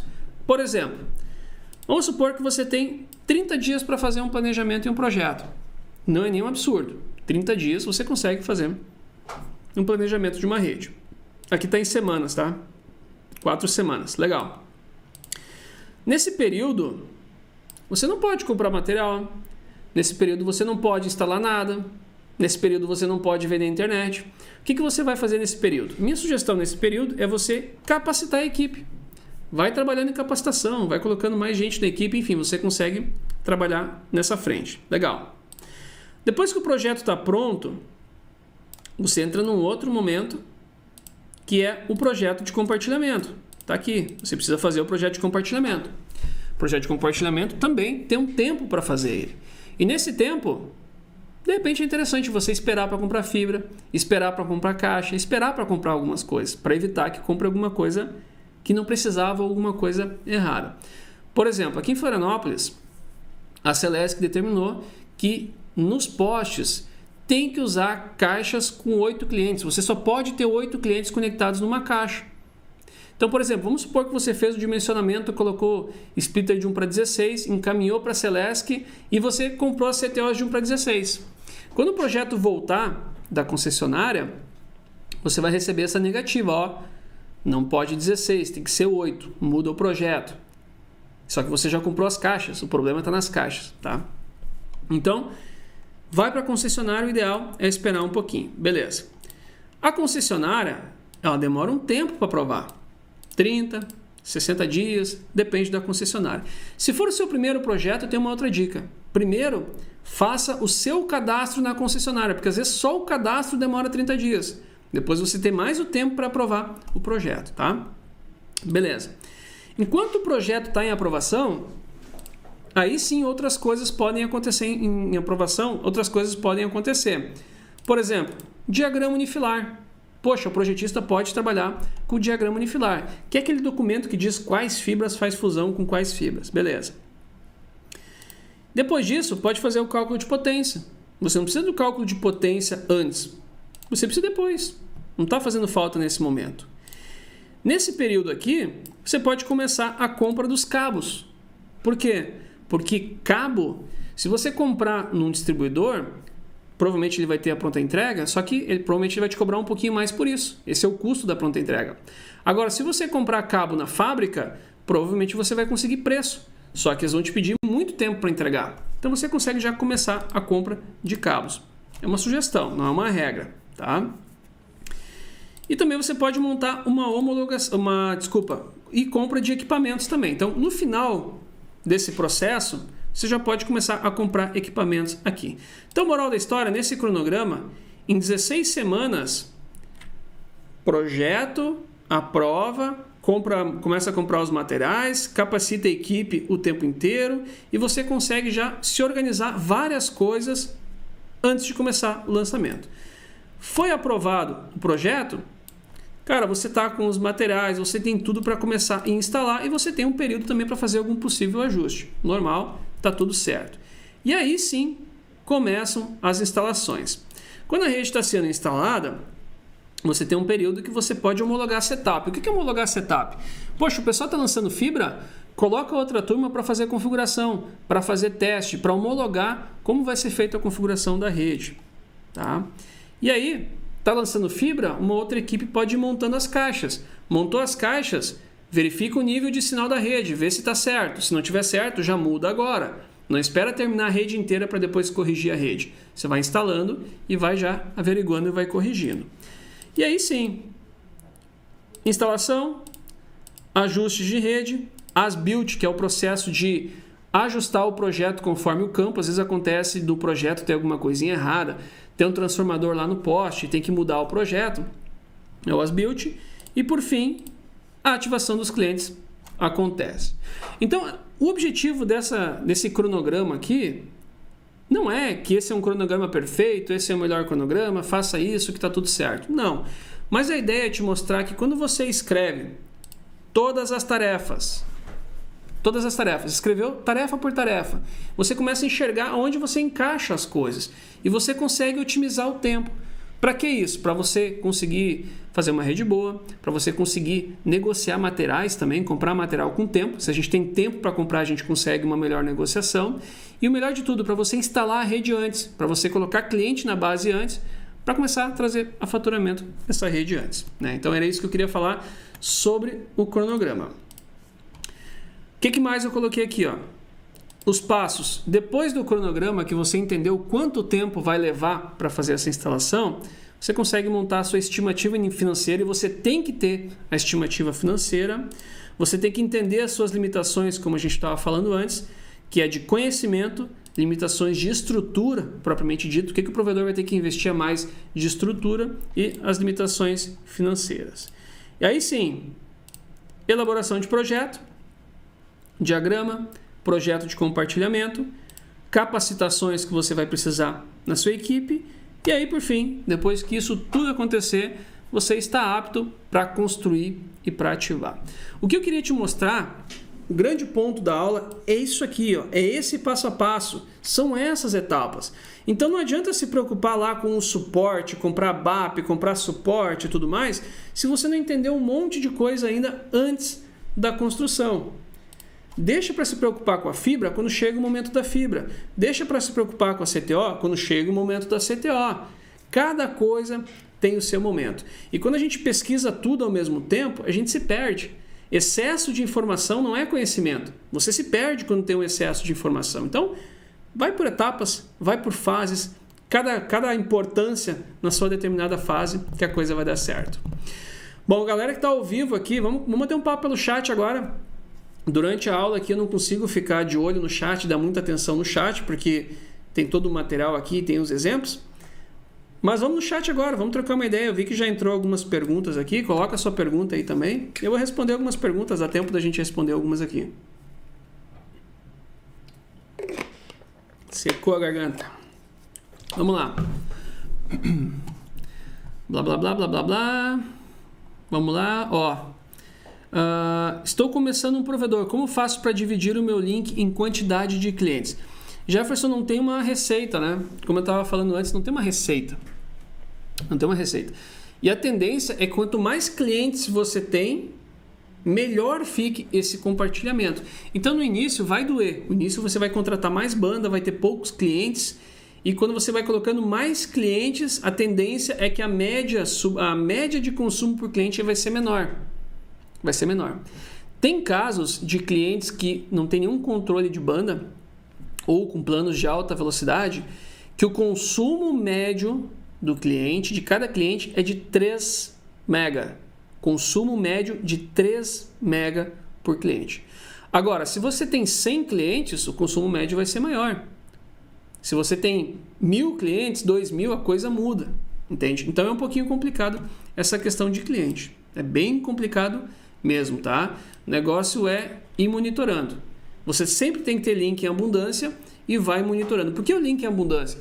Se o teu link estiver mostrando lá no gráfico que está 80% de consumo, eu aposto contigo que tem muito cliente que não tem o pico de consumo maior porque o teu link não consegue entregar mais para ele. Quando a gente enxerga um gráfico alto, isso é ruim, porque a gente não enxerga os picos de consumo. O que é o pico de consumo? Poxa, na minha casa, eu boto o Netflix na minha TV, ele vai dar um pico de 50, 60, 80 mega, 1 mega, 2 mega, 30 mega, 2 mega, 40 mega, 1 mega. E fica um tempo inteiro picos de consumo. Não fica aquele consumo perfeito, tipo assim, 5 mega, 8 mega o tempo inteiro. Não, são picos. Um pico alto, baixo, alto, baixo, alto, baixo. E aí os clientes vão se compensando, entende? Tem que ficar de olho mesmo, tá? O que mais temos aqui? Quero fazer um puxado de 5 km em drop. Dará certo para um sítio? Minha dica é o seguinte, ator. Cara, drop é dor de cabeça. Drop é o cabo mais sensível. Isso é um problema mesmo. Então, 5 km, a tendência é que você tenha bastante problemas. Ainda mais em sítio, zona rural, tem árvore. E tem um outro problema. A distância dos postes. Geralmente, numa zona rural, os postes ficam mais distantes. Isso é um problema para o cabo drop. Isso é um grande problema para o cabo drop. Tá? Então, minha dica é, cara, 5 km com drop é muito perigoso. Tá? Eu não faria. Se você fizer, é capaz de funcionar por um tempo, beleza, mas eu não iria por esse caminho. Porque a tendência é que, quando você tem problema, você vai começar a emendar esse drop. E daqui a pouco esse drop está todo picotado, está cheio de emenda, começa a dar problema e daqui a um ano você vai se irritar e vai lançar um outro cabo. Vai lançar um cabo de tubo luz único, por exemplo, com 4 vias, com 6 vias, com 2 vias, sei lá. Então você vai ter um outro investimento depois, tá? Tem que fazer muito bem a conta. E a gente tem que entender também, cara, a verdade é a gente quer atender todos os clientes, mas tem clientes que não é bom a gente atender. Tem clientes que dão prejuízo, tem clientes que não vale a pena colocar na base. Então, às vezes, você vai gastar energia para atender 5 km em um determinado local, mas daqui a pouco, se você lançar 1 km de cabo de tubo luz único no bairro, vai trazer mais retorno para você. E aí? O que vale a pena como negócio? Né? Então, é complicado mesmo. É bem complicado mesmo. E também tem uma coisa que é importante. Quando esses projetos de zona rural, olha, eu demorei muito tempo para entender uma coisa. A gente ia fazer uma visada, na época de rádio, fazer visada para instalar um rádio num cliente. E quando a gente chegava lá, não tinha visada para lugar nenhum. Aí tinha que botar uma torre, um mastro alto, fazer uma repetição, etc, etc. E aí ia custar 5 mil reais. E aí a gente falava para o cliente, vai custar 5 mil reais. E aí quando a gente falava isso para o cliente, ele dizia assim, pois é, mas o outro provedor disse que ia custar 4,5. O outro pediu 6, o outro pediu 8. E aí a gente descobre o seguinte, cara, que esses clientes têm problema com todo mundo entregar a internet. É caro para todo mundo, é ruim para todo mundo. Então, se a gente quer entregar um negócio de qualidade, a gente vai ter que apresentar a conta. Não adianta. A gente vai ter que ver quanto custa para fazer o negócio direito, como tem que ser, e vai ter que apresentar a conta, porque ninguém quer prejuízo. A verdade é essa, ninguém quer prejuízo. Né? Então, a gente tem que saber avaliar. É complicado, tá? Eu analisaria muito bem essa questão. Tem um exemplo, um tempo atrás a gente fez uma mentoria num provedor, e foi bem legal, e nessa mentoria o provedor estava com dificuldade em crescer. E aí esse provedor tem lá um projetista, e eu fui lá conversar com ele, cara, deixa eu ver os novos projetos. Ah, Machado, tem esse projeto aqui. Eu, cara, legal, mas aqui tem 2 caixas. Não, é que esse aqui é um projeto de ampliação de um ramal. Ah, não, tá bom, deixa eu ver outro. E ele me mostrou uns 3 projetos assim, 2 caixas ali, 1 caixa lá, 3 caixas lá. E aí, o que eu descobri nessa mentoria? Que em nenhum momento, nos últimos anos, eles fizeram um grande projeto para atender uma grande área. E o provedor não conseguia crescer fazendo essas ampliações pequenas, essas ampliações pontuais. A rede atual estava bem ocupada. Só que o que ele estava precisando é construir uma rede nova, num lugar novo e trazer bastante clientes de uma vez só. Então, tem que medir aí onde que a gente vai colocar esforço e o que a gente está precisando. Esse é o ponto. O Antônio colocou o seguinte, eu tenho uma dúvida em uma construção de rede. Numa rua tem 60 clientes. Eu coloco 2 CTOs de 1 para 16. De 1 para 16, aí fica 32, né? Eu posso pegar uma saída de CTO e colocar um splitter usando um cabo de atendimento. Antônio, tua pergunta ficou meio enrolada que eu acho que eu não entendi ela muito bem. Eu entendi que você tem 60 clientes, quer colocar 2 CTOs de 1 para 16, ok.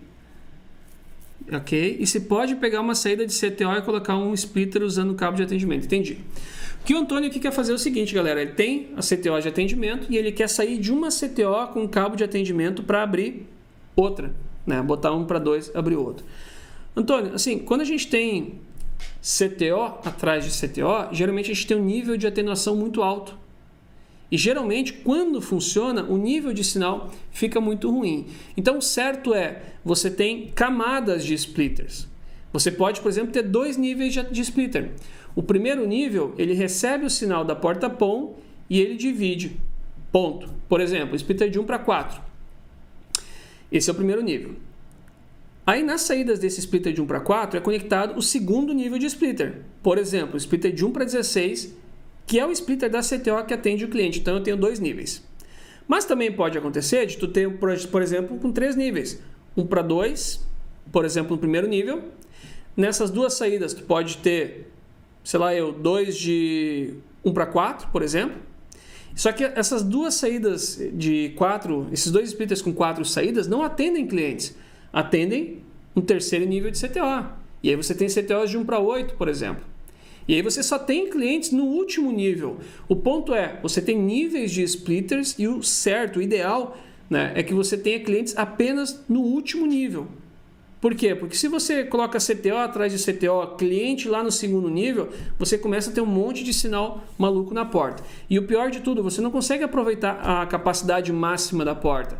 E aí você vai ter uma porta, talvez, com 40 saídas. Uma porta com 100 saídas ao invés de 128. Porque o nível de sinal não permite você fazer outros níveis de cascateamento.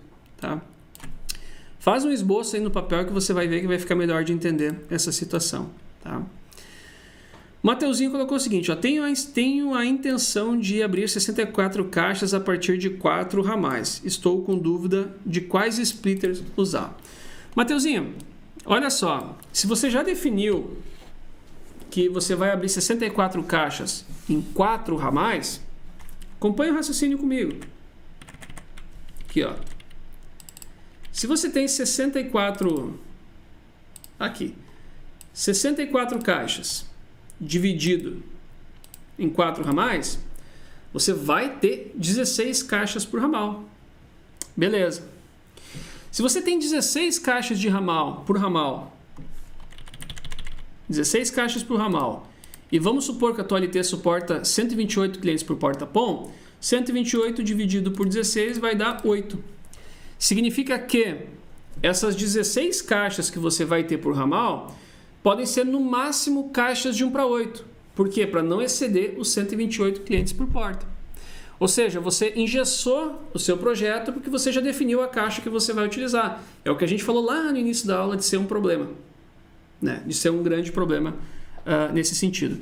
Então, se você vai usar 16 caixas de atendimento no ramal, o seu splitter de primeiro nível vai ter que ser um splitter de 1 para 16. Então ele já foi automaticamente pré-definido porque você já definiu a caixa que você vai utilizar. Então você pode utilizar, sai da porta-pão, um splitter de 1 para 16 que alimentam 16 CTOs de 1 para 8, ou sai da porta-pão, vai para o splitter de 1 para 2, cada uma dessas saídas alimenta um splitter de 1 para 8, e cada uma dessas 8 saídas dos dois splitters de 1 para 8 vai alimentar mais 8 caixas CTOs, que vai dar no total as 16 caixas por ramal. Tá? Então, olha só, nesse caso que você já definiu, você pode fazer a conta inversa. Mas, de novo, isso é perigoso. Isso limita o projeto. Nem sempre você vai acertar. Pode ser que dê tudo certo, mas pode ser que dê problema. Tá? Pode ser que dê problema.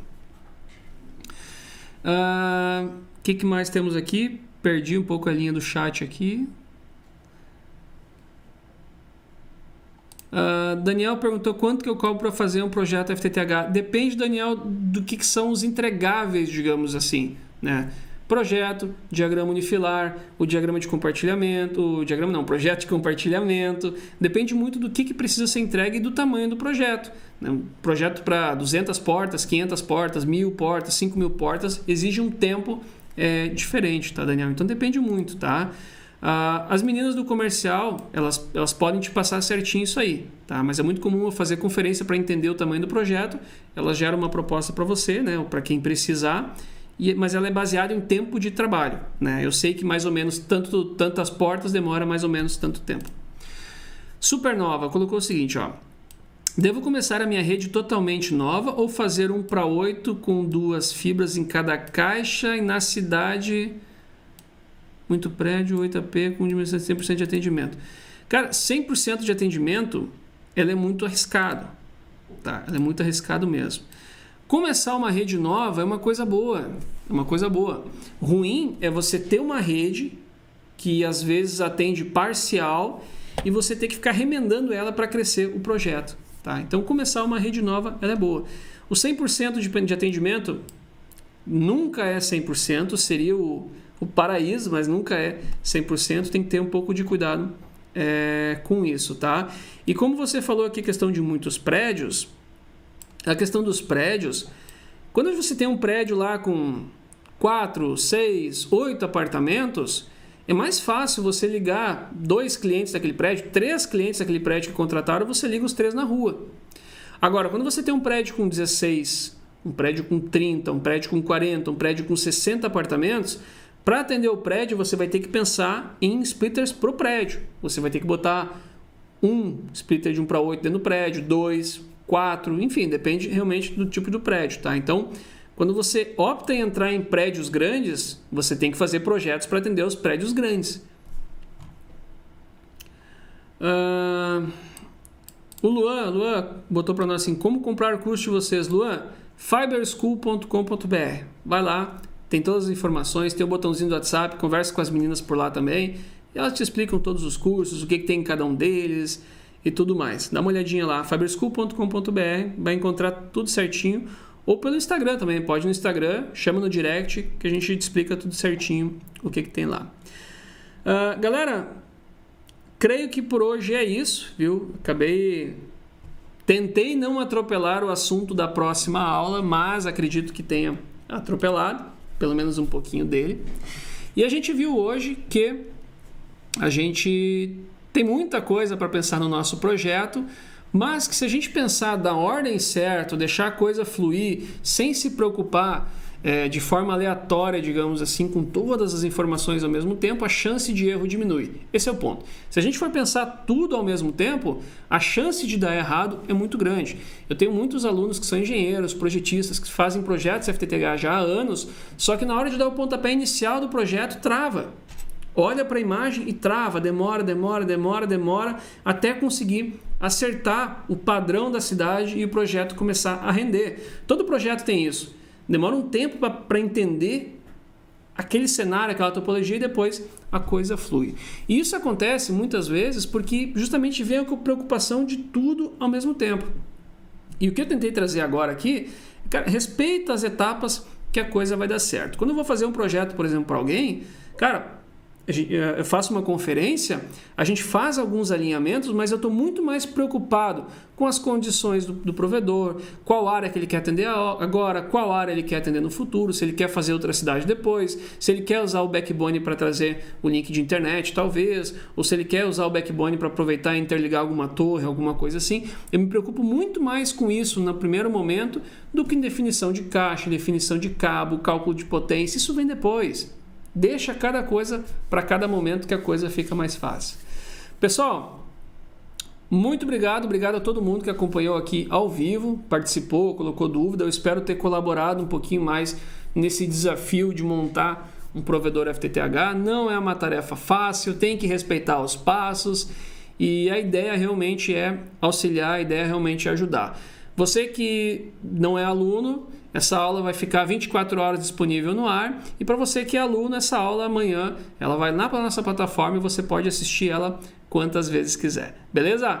Valeu, galera. Obrigado e participem da próxima, tá? A próxima é descobrir o quanto vai custar a estimativa de investimento de um projeto, de uma rede, sem desenhar a rede. Isso é ótimo, isso é demais. Tanto para quem tem preguiça de desenhar, quanto para quem quer ganhar tempo. Olha só, você começar um projeto, olha só, muitas vezes já aconteceu isso comigo. Fazer um projeto com o provedor, trocando uma ideia com o provedor, e aí o provedor me diz que tem 30 mil reais disponíveis para investir no projeto, e eu já explico para ele, não, beleza, cara, só que nessa cidade aqui você vai gastar 100. E aí, nesse momento, antes de desenhar, antes de fechar a negociação, você já consegue alinhar a expectativa, a realidade e fazer um projeto que cabe no bolso do provedor. Fazendo um projeto bom, obviamente, que caiba no bolso do provedor. Então, a próxima aula vai ser muito legal, que a gente começa a calcular esses custos. Beleza? Valeu, galera. Obrigado. Até a próxima aula. E é isso aí. Vamos quebrar tudo. Até mais.